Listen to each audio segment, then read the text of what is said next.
Professor Grisold, we are here in Vienna for the 12th World Congress for Neurorehabilitation organized by the World Federation of Neurorehabilitation. What is your first-hand opinion of the event so far, and how many previous editions have you taken part in? Thank you very much for asking.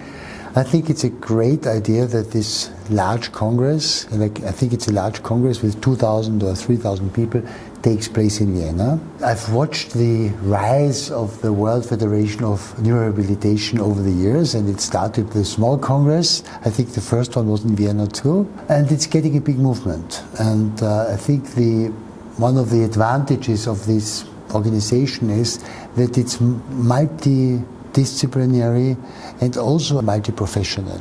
And it also reflects the real life where not only neurologists see patients with neurologic diseases, but there are many more. And I think that's one of the big advantages of that Congress.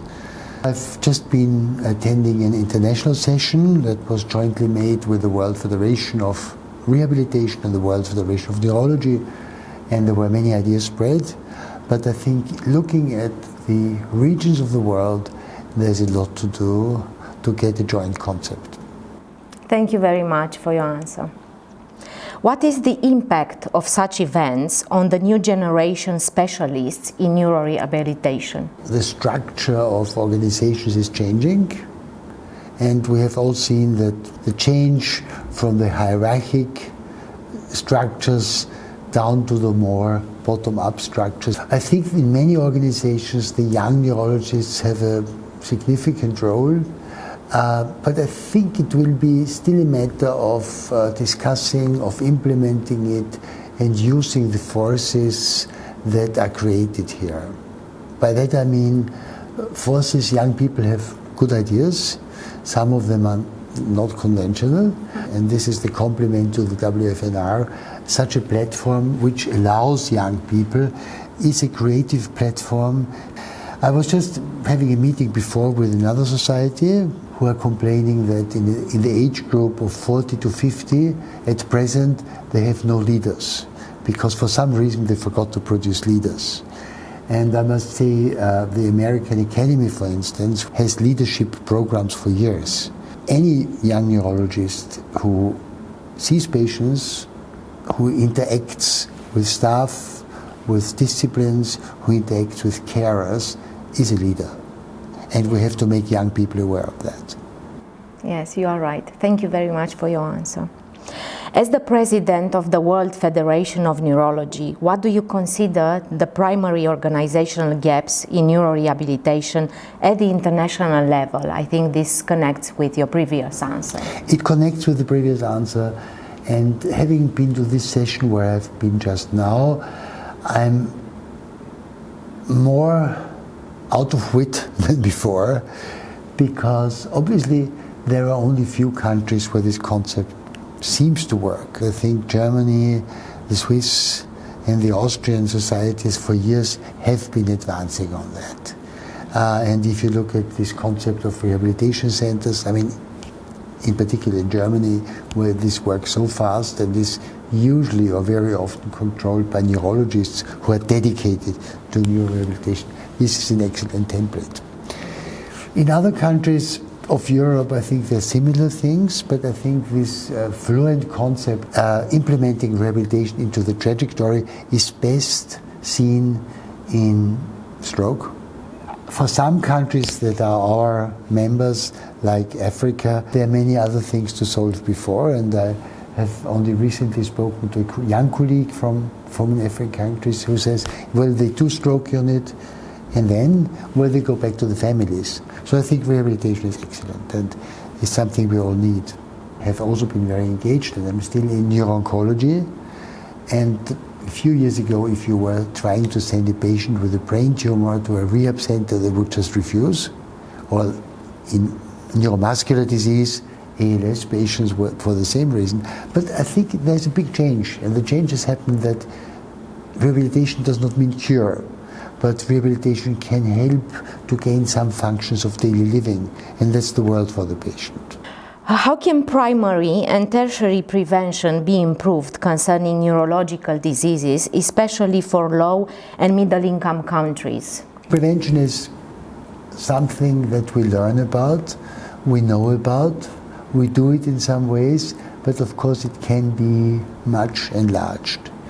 I think one of the best examples is stroke mortality also in Europe, which in Eastern Europe, since management of hypertension, availability of treatment for hypertension has shown there's a difference.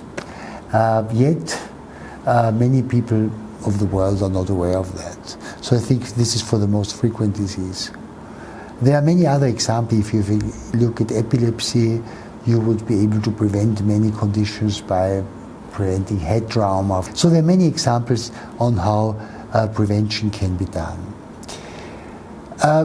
From my experience, having also seen many patients in a, let's say, in a public practice, not in a high-level tertiary center, people are not aware of that.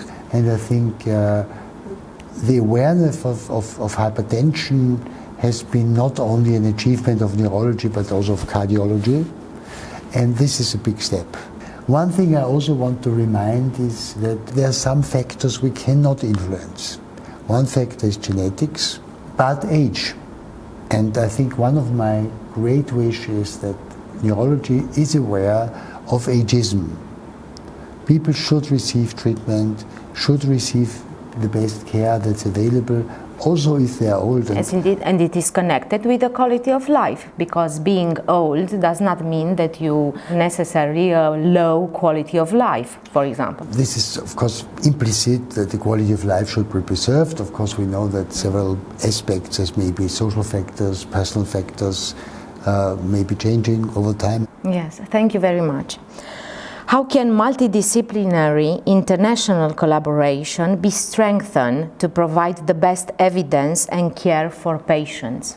So I think the idea is that specialities, although different, should be able to connect. I think this rehabilitation society and this rehabilitation congress is a good template that various fields work together. And if you look at that aspect of evidence, care, all these things can be developed jointly. What I also think is important that there are some fields where the collaboration works well, and I think for future development, I would say in particular for rehabilitation, this kind of concept needs to be more developed. Not only in rehabilitation, but in neurology. So basically, one needs to think a little bit more outside the box as a specialist and as a caregiver, right? Would you agree? Yes, I would say box, yeah, think out of the box. And I think this is our target, that we should think out of the box. We must be aware, though, that, let's say, the concept of medicine as it is now has many incentives not to think out of the box. One incentive would be hospital costs, insurance wishes, sticking to evidence-based lines, whatever it costs, and it could be an age limit for a patient. So I think we as doctors need to be aware that we are the advocates of patients and caregivers, and we are not the advocates of hospital managers. The return of medical responsible persons into hospital management and into health management is important. I do not deny that everything has to be paid. I do not deny that health costs a lot of money and we have to be careful how to use it. But it's not the purpose to save on health, it's the purpose of giving the best health care affordable to the patients. Thank you very much, Professor Grisold, and best of luck in all your endeavors. Thank you, I need it. Thank you, Alex. Thank you.